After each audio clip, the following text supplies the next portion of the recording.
ఆదికాండము 43వ అధ్యాయము. ఆ దేశమందు కరువు భారముగా ఉండెను గనుక వారు ఐగుప్తు నుండి తెచ్చిన ధాన్యము తినివేసిన తరువాత వారి తండ్రి, మీరు మరలా వెళ్లి మన కొరకు కొంచెము ఆహారము కొనుడని వారితో అనగా, యూదా అతని చూచి, ఆ మనుష్యుడు మీ తమ్ముడు మీతో ఉంటేనే గాని మీరు నా ముఖము చూడకూడదని మాతో గట్టిగా చెప్పెను. కాబట్టి నీవు మా తమ్ముని మాతో కూడా పంపిన ఎడల మేము వెళ్లి నీ కొరకు ఆహారము కొందుము. నీవు వానిని పంపనొల్లని ఎడల మేము వెళ్ళము. ఆ మనుష్యుడు, మీ తమ్ముడు మీతో లేని ఎడల మీరు నా ముఖము చూడకూడదని మాతో చెప్పెననెను.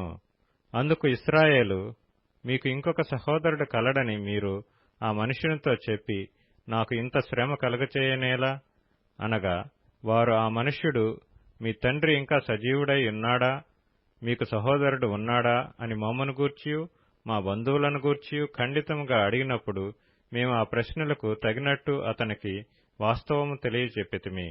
మీ సహోదరుని తీసుకొని రండని అతడు చెప్పునని మాకెట్లు తెలియననిరి. యూదా తన తండ్రి అయిన ఇశ్రాయేలును చూచి, ఆ చిన్నవాణ్ణి నాతో కూడా పంపుము, మేము లేచి వెళ్ళుదుము. అప్పుడు మేమే కాదు నీవును మా పిల్లలను చావక బ్రతుకుదుము. నేను అతని గూర్చి పూటబడుదును, నీవు అతని గూర్చి నన్ను అడగవలెను. నేను అతని తిరిగి నీ యొద్దకు తీసుకొని వచ్చి నీ ఎదుట నిలవబెట్టని ఎడల ఆ నింద నా మీద ఎల్లప్పుడూ ఉండును. మాకు తడవు కాకపోయిన ఎడల ఈ పాటికి రెండవ మారు తిరిగి వచ్చియుందుమని చెప్పగా, వారి తండ్రి అయిన ఇశ్రాయేలు వారితో, అట్లైనా మీరిలాగు చేయుడి. ఈ దేశమందు ప్రసిద్ధములైనవి అనగా కొంచెము మస్తకి, కొంచెము తేనె, సుగంధ ద్రవ్యములు, బోళము, పిస్తాచకాయలు, బాదముకాయలు మీ గోనెలలో వేసుకొని ఆ మనుష్యునికి కానుకగా తీసుకొని పోవుడి. రెట్టింపు రోకలు మీరు తీసుకొనిడి. మీ గోనెల మూతిలో ఉంచబడి తిరిగి వచ్చిన రోకలు కూడా చేతపట్టుకొని పోయి మరలా ఇచ్చివేయుడి.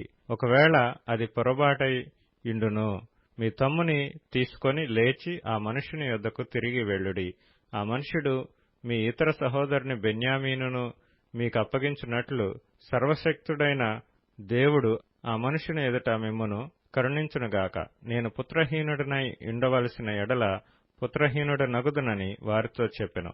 ఆ మనుష్యులు ఆ కానుకను తీసుకొని చేతులలో రెట్టింపు రోకలను తమ వెంట బెన్యామీనును తీసుకొని లేచి ఐగుప్తునకు వెళ్లి యోసేపు ఎదుట నిలిచిరి. యోసేపు వారితోనున్న బెన్యామీనును చూచి తన గృహ నిర్వాహకునితో, ఈ మనుషులను ఇంటికి తీసుకొని పోయి ఒక వేటను కోసి వంట సిద్ధము చేయించుము. మధ్యాహ్నమందు ఈ మనుషులు నాతో భోజనము చేయుదురని చెప్పెను. యోసేపు చెప్పినట్లు అతడు చేసి ఆ మనుషులను యోసేపు ఇంటికి తీసుకొని పోయెను. ఆ మనుషులు యోసేపు ఇంటికి రప్పింపబడినందున వారు భయపడి, మొదట మన గోనెలలో తిరిగి పెట్టబడిన రోకల నిమిత్తము అతడు మన మీదికి అకస్మాత్తుగా వచ్చి మీదపడి మనలను దాసులుగా చెరపట్టి మన గాడిదలను తీసుకొనుటకు లోపలికి తెప్పించిననుకొనిరి. వారు యోసేపు గృహ నిర్వాహకుని యొద్దకు వచ్చి ఇంటి ద్వారమున అతనితో మాట్లాడి, అయ్యా, ఒక మనవి, మొదట మేము ఆహారము కొనుటకే వచ్చితిమి. అయితే మేము దిగిన చోటికి వచ్చి మా గోనెలను విప్పినప్పుడు, ఇదిగో మా రోకల తూనికకు సరిగా ఎవరి రోకలు వారి గోనెమూతిలో నుండెను. అవి చేత పట్టుకుని వచ్చితిమి. ఆహారము కొనుటకు మరి రోకలను తీసుకుని వచ్చితిమి. మా రోకలను మా గోనెలలోనెవరు వేసిరో మాకు తెలియదని చెప్పిరి. అందుకతడు, మీకు క్షేమమగునుగాక, భయపడకుడి. మీ పితరుల దేవుడైన మీ దేవుడు మీకు మీ గోనెలలో ధనమిచ్చెను. మీ రోకలు నాకు ముట్టినవని చెప్పి షిమ్యోనును వారి యొద్దకు తీసుకొని వచ్చెను. ఆ మనుష్యుడు వారిని యోసేపు ఇంటికి తీసుకొని వచ్చి వారికి నీళ్లియగా వారు కాళ్లు కడుక్కుకొనిరి. మరియు అతడు వారి గాడిదలకు మేత వేయించెను. అక్కడ తాము భోజనం చేయవలనని వినిరి గనుక మధ్యాహ్నమందు యోసేపు వచ్చు వేళకు తమ కానుకను సిద్ధము చేసిరి. యోసేపు ఇంటికి వచ్చినప్పుడు వారు తమ చేతులలోనున్న కానుకను ఇంటిలోనికి తెచ్చి అతనికిచ్చి అతనికి నేలను సాగిలపడిరి.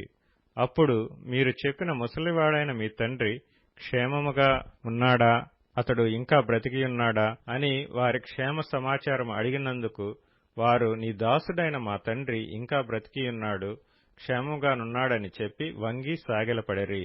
అప్పుడు అతడు కన్నులెత్తి తన తల్లి, కుమారుడును తన తమ్ముడైన బెన్యామీనును చూచి, మీరు నాతో చెప్పిన మీ తమ్ముడు ఇతడేనా అని అడిగి, నా కుమారుడా, దేవుడు నిన్ను కనికరించునుగాక అనెను. అప్పుడు తన తమ్ముని మీద యోసేపునకు ప్రేమ పొర్లుకొని వచ్చెను గనుక అతడు త్వరపడి ఏడ్చుటకు చోటు వెదకి లోపలి గదిలోనికి వెళ్లి అక్కడ ఏడ్చెను. అప్పుడు అతడు ముఖము కడుక్కొని వెలుపలికి వచ్చి తన్ను తాను అణచుకొని భోజనం వడ్డించుడని చెప్పెను. అతనికిని వారికిని అతనితో భోజనం చేయుచున్న ఐగుప్తీయులకును వేరువేరుగా వడ్డించిరి. ఐగుప్తీయులు హెబ్రీయులతో కలిసి భోజనం చేయరు, అది ఐగుప్తీయులకు హేయము. జ్యేష్ఠుడు మొదలుకొని కనిష్ఠుని వరకు వారు అతని ఎదుట తమ తమ ఈడు చొప్పున కూర్చుండిరి. గనుక ఆ మనుష్యులు ఒకని వైపు ఒకడు చూచి ఆశ్చర్యపడిరి. మరియు అతడు తన ఎదుట నుండి వారికి వంతులెత్తి పంపెను. బెన్యామీను వంతు వారందరి వంతు కంటే 5 అంతలు గొప్పది. వారు విందు ఆరగించి అతనితో కలిసి సంతుష్టిగా త్రాగిరి. ఆదికాండము 44వ అధ్యాయము. యోసేపు ఆ మనుషుల గోనెలు పట్టినంత ఆహార పదార్థములతో వాటిని నింపి, ఎవరి రోకలు వారి గోనె మూతిలో పెట్టుమనియు, కనిష్ఠుని గోనె మూతలో తన వెండి గిన్నెను అతని ధాన్యపు రోకలను పెట్టుమనియు తన గృహ నిర్వాహకునికి ఆజ్ఞాపింపగా, యోసేపు చెప్పిన మాట చొప్పున అతడు చేసెను. తెల్లవారినప్పుడు ఆ మనుష్యులు తమ గాడిదలతో కూడా పంపివేయబడిరి. వారు ఆ పట్టణము నుండి బయలుదేరి ఎంతో దూరం వెళ్ళక మునుపు యోసేపు తన గృహ నిర్వాహకుని చూచి, నీవు లేచి ఆ మనుష్యుల వెంటబడి వెళ్లి వారిని కలుసుకొని, మీరు మేలుకు కీడు చేయనేలా దేనితో నా ప్రభువు పానము చేయునో, దేనివలన అతడు శకునములో చూచునో అది ఇదే గదా, మీరు దీని చేయుట వలన కాని పని చేసితురని వారితో చెప్పుమనెను. అతడు వారిని కలుసుకొని ఆ మాటలు వారితో చెప్పినప్పుడు వారు, మా ప్రభువు ఇట్లు మాట్లాడనేలా ఇట్టి పని చేయుట మీ దాసులకు దూరమవునుగాక. ఇదిగో, మా గోనె మూతులలో మాకు దొరికిన రోకలను కనాను దేశములో నుండి తిరిగి తీసుకుని వచ్చితిమి. నీ ప్రభువు ఇంటిలో నుండి మేము వెండినైనను బంగారమునైనను ఎట్లు దొంగిలుదుము?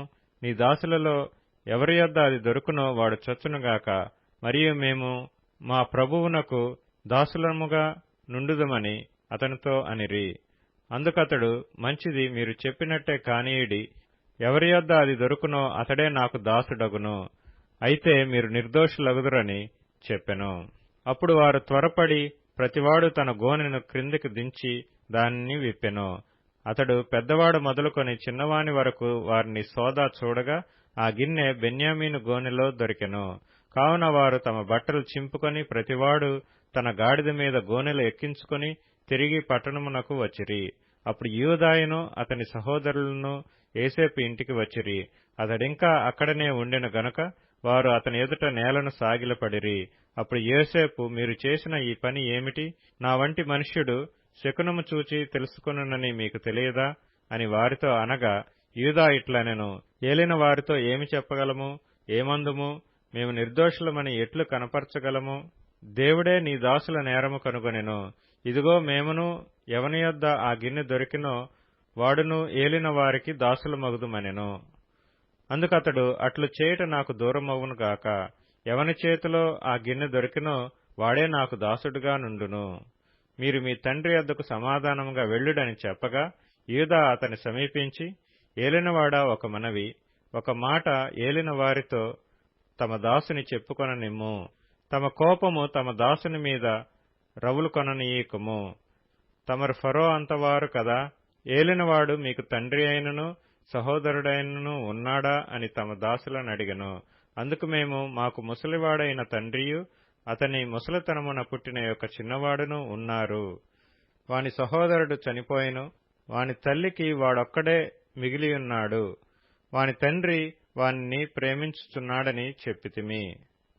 అప్పుడు తమరు, నేనతని చూచుటకు అతన్ని నా యొద్దకు తీసుకుని రండని తమ దాసులతో చెప్పితిరి. అందుకు మేము, ఆ చిన్నవాడు తన తండ్రిని విడువలేడు. వాడు తన తండ్రిని విడిచిన ఎడల వాని తండ్రి చనిపోవునని ఏలిక వారితో చెప్పితిమి.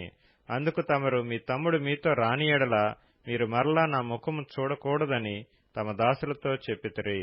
కాబట్టి నా తండ్రి అయిన తమ దాసుల యొద్దకు మేము వెళ్లి ఏలిన వారి మాటలను అతనికి తెలియజేసితిమి. మా తండ్రి, మీరు తిరిగి వెళ్లి మన కొరకు కొంచెం ఆహారము కొనుక్కొని రండని చెప్పినప్పుడు మేము అక్కడికి వెళ్లలేము, మా తమ్ముడు మాతో కూడా ఉండిన ఎడల వెళ్ళుదుము, మా తమ్ముడు మాతో నుంటేనే గాని ఆ మనిషిని ముఖము చూడలేమని చెప్పితిమి. అందుకు తమ దాసుడైన నా తండ్రి, నా భార్య నాకిద్దరిని కనినని మీరెరుగుదురు, వారిలో ఒకడు నా యొద్ద నుండి వెళ్లిపోబడెను, అతడు నిశ్చయముగా దుష్టమృగముల చేత చీల్చబడిననుకొంటిని. అప్పటి నుండి అతడు నాకు కనబడలేదు. మీరు నా ఎదుట నుండి ఇతని తీసుకుని పోయిన తరువాత ఇతనికి హాని సంభవించిన ఎడల నెరసిన వెంట్రుకలు కల నన్ను మృతుల లోకములోనికి దుఃఖముతో దిగిపోవునట్లు చేయుదురని మాతో చెప్పెను. కావున తమ దాసుడైన నా తండ్రి యొద్దకు నేను వెళ్ళినప్పుడు, ఈ చిన్నవాడు మా యొద్ద లేని ఎడల అతని ప్రాణము ఇతని ప్రాణముతో పెనవేసుకుని ఉన్నది గనుక ఈ చిన్నవాడు మా యొద్ద లేకపోవుట అతడు చూడగానే చనిపోవును. అట్లు తమ దాసులమైన మేము నెరసిన వెండ్రుకలు గల తమ దాసుడైన మా తండ్రిని మృతుల లోకములోనికి దుఃఖముతో దిగిపోవునట్లు చేయదుము. తమ దాసుడనైన నేను ఈ చిన్నవాణ్ణి గూర్చి నా తండ్రికి పూటబడి, నీ యొద్దకు నేను అతని తీసుకుని రాని ఎడల నా తండ్రి దృష్టి యందు ఆ నింద నా మీద ఎల్లప్పుడూ ఉండునని చెప్పితిని. కాబట్టి తమ దాసుడనైన నన్ను ఈ చిన్నవానికి ప్రతిగా ఏలిన వారికి దాసునిగా నుండనిచ్చి ఈ చిన్నవాని తన సహోదరులతో వెళ్లనిమ్ము. ఈ చిన్నవాడు నాతో కూడా లేని ఎడల నా తండ్రి యొద్దకు నేనెట్లు వెళ్లగలను? వెళ్లిన ఎడల నా తండ్రికి వచ్చు అపాయము చూడవలసి వచ్చునని చెప్పెను.